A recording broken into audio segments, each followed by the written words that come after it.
இது வேணான்னு தெரியல, ஆனால் பார்த்தா வெஹிக்கிள் சூப்பராக இருக்குது. பீச்சில் அவங்க கேம்பிங் செட்டை கொண்டு வந்து, ஸோ இதுதான் நான் தங்கியிருக்கிற ஹாஸ்டல்.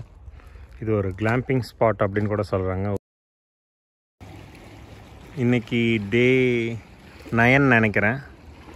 ஸோ நான் ஒரு புதன்கிழமை வந்தேன். இன்றைக்கி அடுத்த ஒரு வியாழக்கிழமை ஃபெத்தியோடைய பீச்சில் இருக்கேன்.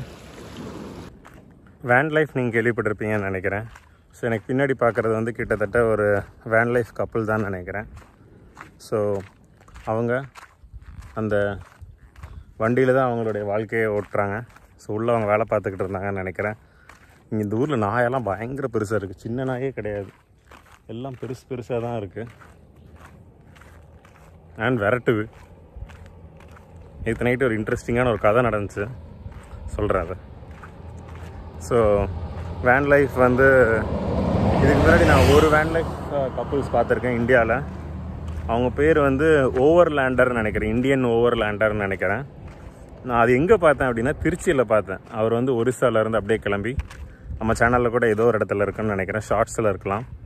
ஸோ திருச்சியில் கிளம்பி அப்படியே வந்து ஆந்திரா வழியாக தமிழ்நாடு வந்து திருச்சி போயிட்டு ராமேஸ்வரம் போய் அப்படியே அங்கேருந்து கேரளாவிலேருந்து நார்த் இந்தியா அப்படியே ஃபுல்லாக சுற்றி திருப்பி ஒரிசா போகிறது அவர் ஒய்ஃபு, அவர் பையன் நினைக்கிறேன்.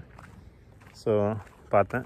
ஸோ இங்கே வந்து நிறைய வேன் லைஃப் கப்புள்ஸ், நிறைய வேன் லைஃப்பில் இருக்கிற பீப்புள் இருக்காங்க. ஸோ எனக்கு முன்னாடியும் கொஞ்சம் பார்த்தேன் இப்போ நடந்து வந்துட்டு இருக்கும்போது. ஸோ இன்ட்ரெஸ்டிங்கான இது. ஸோ ரோட்ஸ் நல்லா இருந்து ஒரு உங்களுக்கு ஓரளவுக்கு எப்படியாவது ஒரு விதத்தில் ஒரு ரெவென்யூ வந்துச்சு அப்படின்னா, நம்ம ஊர்லேயும் நிறைய பேர் அதெல்லாம் ட்ரை பண்ண ஆரம்பிப்பாங்க. ரெவென்யூ வரலனாலும் பரவாயில்ல, அதை பண்ணிக்க ஆரம்பிச்சுக்கலாம். ஸோ இப்போ தான் கொஞ்சம் கொஞ்சமாக ஆரம்பிச்சிட்ருக்காங்க. ஸோ தமிழ்லேயும் நிறைய பேர் அது ரிலேட்டட் விளாக்ஸ் பண்ணுறாங்க. ஸோ இங்கே நிறைய பேர் பார்க்க முடியுது இந்த ஏரியாவில். அவங்க இதுக்குன்னே வந்து ட்ராவல் பண்ணி வந்துக்கிட்டு இருக்காங்கன்னு நினைக்கிறேன்.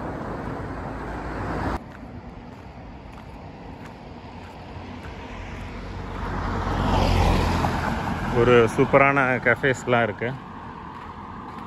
எனக்கு தெரிஞ்ச அடுத்த ஒரு 5 நாள் 6 நாள் வந்து எனக்கு இன்ட்ரெஸ்டிங்காக இருக்கும்னு நினைக்கிறேன்.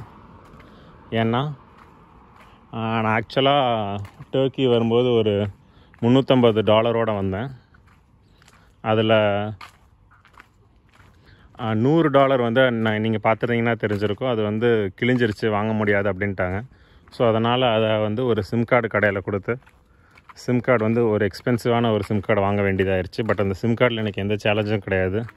நெட்டு நீட்டாக எடுத்துக்கிட்டு இருக்கு, டவர் ப்ராப்ளம் இல்லை, இன்டர்நெட் நான் எப்போல்லாம் தேவைப்படுதோ அப்போல்லாம் எனக்கு கிடைக்குது. ஸோ அதை பரவாயில்ல, நோட்டையும் மாற்றியாச்சு. கொஞ்சம் காசு எக்ஸ்ட்ரா போயிருக்குன்னு சொல்லலாம், ஒரு $1000 எக்ஸ்ட்ரா போயிருக்குன்னு சொல்லலாம். பட் பரவாயில்ல, அந்த நோட்டை மாற்றியாச்சு. அடுத்து வந்து ஸோ அந்த கணக்கில் ஒரு $300 நம்ம வச்சுக்கிட்டோம். $50 போயிடுச்சு, $300 இருக்குது அப்படின்னா எக்ஸ்சேஞ்சில் வந்து எப்போவுமே ஏர்போர்ட் எக்ஸ்சேஞ்ச் வந்து நான் நிறைய பண்ணிட்டேன் தடவை. ஸோ மேபி ஒரு சின்ன நோட்டை மட்டும் பண்ணிவிட்டு மற்றதெல்லாம் வெளியில் வந்து பண்ணியிருக்கணும். ஸோ அதில் ஒரு $50 போச்சுன்னு வச்சுக்கலாம். ஸோ மிச்சமாக இருக்கிறது வந்து ஒரு $250. $250 வச்சு $250ங்கிறது கிட்டத்தட்ட $20,000. ஸோ அதை வச்சு டர்க்கியில் ஒரு 8 நாள் 9 நாள் பிளான் வச்சுருந்தேன். ஸோ கரெக்டாக பார்த்து செலவு பண்ணிக்கிட்டு இருந்தேன். இப்போ வந்து என்ன ஆயிடுச்சு அப்படின்னா, கடைசி முடியும் போது நான் என்னுடைய ஸ்டே எல்லாத்தையுமே வந்து ஆன்லைன்லேயே போட்டேன். ஸோ ஸ்டே இந்த $20,000 ஸ்டேயும் இன்க்ளூட் ஆகுதான்னு கேட்டிங்கன்னா கண்டிப்பாக கிடையாது. ஆன்லைனில் தான் ஹாஸ்டல்ஸ் அண்ட் ரூம்ஸ் அண்ட் ரெசார்ட்டெல்லாம் வந்து ஆன்லைனில் தான் போட்டேன். ஸோ அதனால் அதை நம்ம கணக்கில் சேர்க்கக்கூடாது.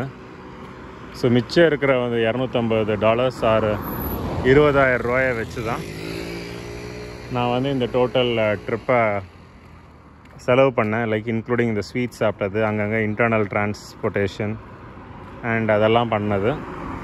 இப்போ ஃபைனலாக என்கிட்ட வந்து ஒரு அமௌண்ட் வந்து லைக் ரொம்ப நெருக்கடியான ஒரு பொசிஷனில் தான் இருக்குது. பட் எப்படி இருந்தாலும் மேனேஜ் பண்ணிடலாம், அது வேறு விஷயம்.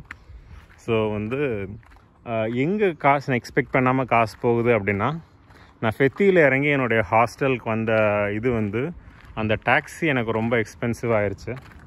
ஸோ அது வந்து நான் எதிர்பார்க்காதது.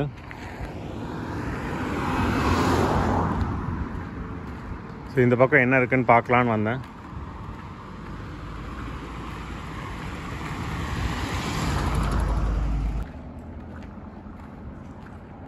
ஸோ இது வந்து பெரெட் கேஃபே பீச்சுன்னு போட்டிருக்கு. ஸோ இங்கே வந்து கேம்பிங் கூட நிறைய பேர் பண்ணி இங்கே தங்கிட்டு இருக்காங்கன்னு நினைக்கிறேன். ஸோ அந்த பீச்சில் அவங்க கேம்பிங் செட்டை கொண்டு வந்து அப்படியே கேம்ப் போட்டு அங்கேயே தங்குற கான்செப்டுன்னு நினைக்கிறேன். ஸோ அவங்க ஃபுட்டு மட்டும் ஆர்டர் பண்ணிக்கிட்டாங்க அப்படின்னா. ஸோ அப்படி தான் நான் இருக்குன்னு நினைக்கிறேன். போய் பார்ப்பேன் எப்படி இருக்குது அப்படின்னு.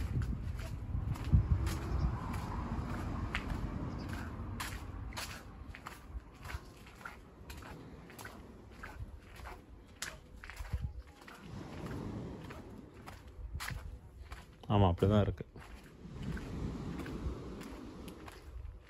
ஸோ அவங்க இங்கே தங்கிக்கலாம் போல்.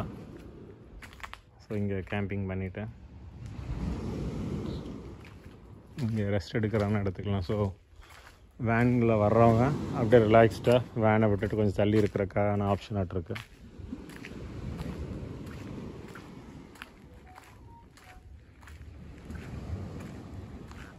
போட்டிங் பண்ணுறாங்க.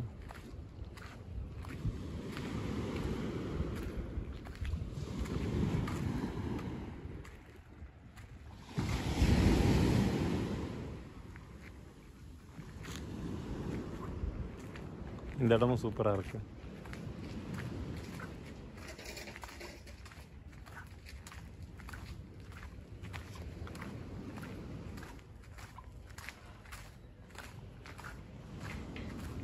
ஸோ நான் இப்போ என்னென்னா, எனக்கு அடுத்த ஒரு 5 நாள் இருக்குது. இன்றைக்கி ஒரு வியாழக்கிழமை, வியாழன் நைட்டு, வெள்ளி நைட், சனி நைட், ஞாயிறு நைட், திங்கள் நைட்டு ஸ்டே முடிச்சுட்டு செவ்வாய்க்கிழமை நான் இஸ்தான்புல்லேருந்து கிளம்புறேன்.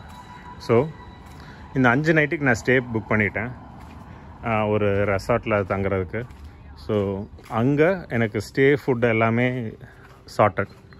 அடுத்து பார்த்தீங்க அப்படின்னா, இங்கேருந்து அந்த ரெசார்ட் போகிறதுக்கு வந்து நான் வந்து நடந்து போயிடுவேன். ஸோ அதனால் இங்கே இந்த டிரான்ஸ்போர்ட்டேஷன் பிரச்சனை இல்லை. அடுத்து அங்கே இருந்து நான் ஃபெத்தி வரணும். அதுதான் எனக்கு இப்போ பெரிய சேலஞ்சாக இருக்குது. ஸோ அங்கேருந்து நான் இப்போ ஃபெத்தி வந்து ஃபெத்தியிலேருந்து ஒரு பஸ் எடுத்தோம் அப்படின்னா தலாமன் ஏர்போர்ட்டு.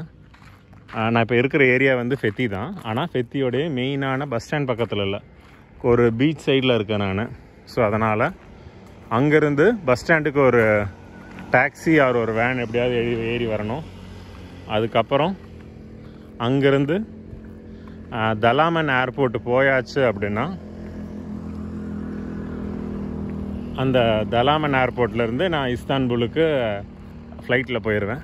ஸோ அப்புறம் இஸ்தான்புல்லேருந்து இந்தியா வந்து நீட்டாக வந்துடலாம். அப்புறம் இந்தியன் கேஷ் இருக்குது. ஸோ இப்போ என்கிட்ட ஆக்சுவலாக நம்ம ஊர் மதிப்பில் ஒரு 3000 ரூபா தான் இருக்குது. இங்கே ஒரு டாக்ஸியே வந்து 1000 ரூபா ஆகுது. ஸோ அந்த கணக்குப்படி பார்த்தோம் அப்படின்னா, ஸோ ஒரு வண்டி எடுக்கணும். விச் இஸ் என்னுடைய ரெசார்ட்லேருந்து ஃபெத்தி பஸ் ஸ்டாண்டு போகிறதுக்கு ஒரு வண்டி எடுக்கணும் இல்லைங்களா? ஸோ அது ஒன்று பெரிய சேலஞ்ச். அது போக வேறு ஏதாவது சின்ன சின்ன எக்ஸ்பென்ஸ் இருந்துச்சுன்னா கொஞ்சம் சேலஞ்சிங்காக இருக்கும்.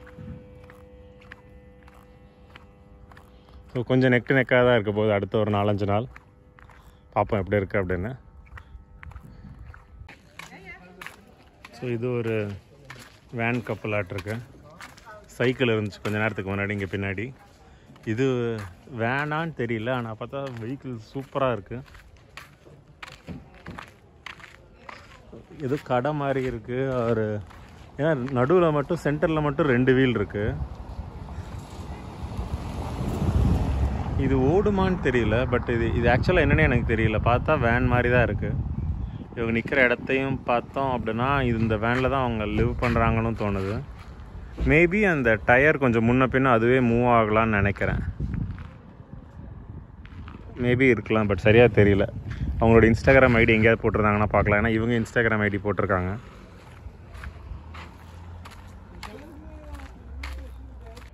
ஸோ இதுதான் நான் தங்கியிருக்கிற ஹாஸ்டல். இது ஒரு கிளாம்பிங் ஸ்பாட் அப்படின்னு கூட சொல்கிறாங்க. ஒவ்வொரு இடமும் ஒவ்வொரு விதமாக இருக்குது. இங்கே ஒரு கெஃபே மாதிரி ஒன்று இருக்குது, சில் ஸ்டெப்ஸ் ஹாஸ்டல் அப்படிங்கிறது. வித்தியாசமான ஒரு கான்செப்ட். இங்கே ஒரு நாய் இருக்குது. நாயை பார்த்து ரொம்ப பயந்துட்டேன் நான். ஆனால் அந்த நாயை பற்றி சொன்னாங்க, இந்த நாயால் ஒரு பூனையை கூட சண்டை போட முடியாது, தைரியமும் உள்ளே வாங்க அப்படின்னு சொன்னாங்க. ஸோ ரிலாக்ஸ்டாக பீப்புள் வந்து இருந்து தங்குறதுக்கு ஒரு ரொம்ப நல்ல அருமையான ஸ்பாட். இந்த ஊரில் நிறைய இடம் இருக்குது. அதாவது மொத்த டர்க்கியில் இருக்கிற பீப்புளும் இஸ்தான்புல்லில் இருக்கிற பீப்புளும் சரி பாதி. ஃபார் எக்ஸாம்பிள் இப்போ 30 லட்சம் பேர் இருக்காங்க அப்படின்னா அதில் 15 லட்சம் பேர் இஸ்தான்புல்லில் மட்டும் இருக்கிறாங்க. மிச்சம் 15 லட்சம் பேர் டோட்டல் டர்க்கியிலே இருக்கிறாங்க. ஸோ இங்கே நிறைய ஸ்பேஸ் இருக்குது. ஸோ நீங்கள் எந்த வீடு பார்த்தாலும் அந்த வீட்டை சுற்றி நிறைய ஸ்பேஸ் இருக்குது. வில்லா கான்செப்ட் நல்ல நல்ல விலகி விசாலமாக இருக்குது. திருட்டு பயம் அவ்வளோக்கா இல்லை. பிட் பாக்கெட் பயம், அவர் மற்றவங்க ட்ரபிள் பண்ணுவாங்கங்கிற பயம் இல்லை. ஸோ அப்படின்னா எல்லாருக்கிட்டையும் ஏதோ ஒரு வேலை இருக்குதுன்னு அர்த்தம்.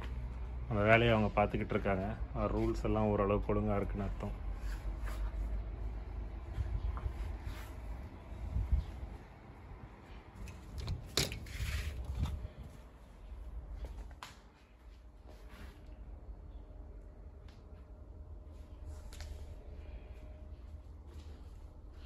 சாக் பீஸில் நிறைய பேர் நிறைய எழுதியிருக்காங்க.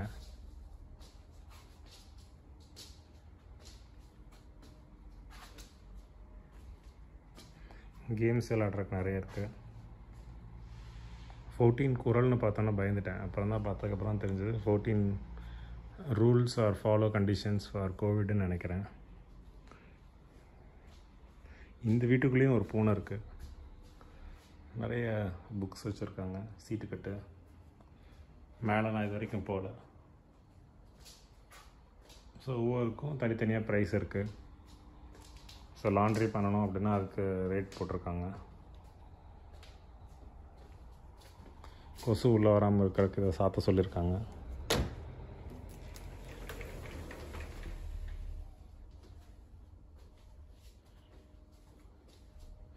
ஃபெத்தியோட மேப்.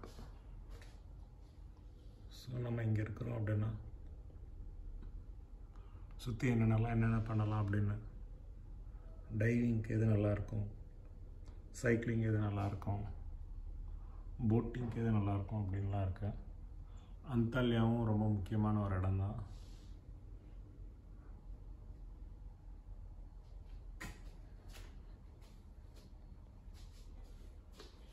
ஸோ என்னுடைய ரூம்குள்ளே காமிக்கிறேன். அங்கே ஒருத்தர் தூங்கிட்டு இருந்தார் நினைக்கிறேன். ஸோ உள்ளே பேச முடியாது. கிச்சன். ஏதாவது பொருள் நீங்கள் வாங்கி வைக்கிறீங்க அப்படின்னா உங்கள் பேர் எழுதி அதில் ஒட்டி வைக்கலாம்.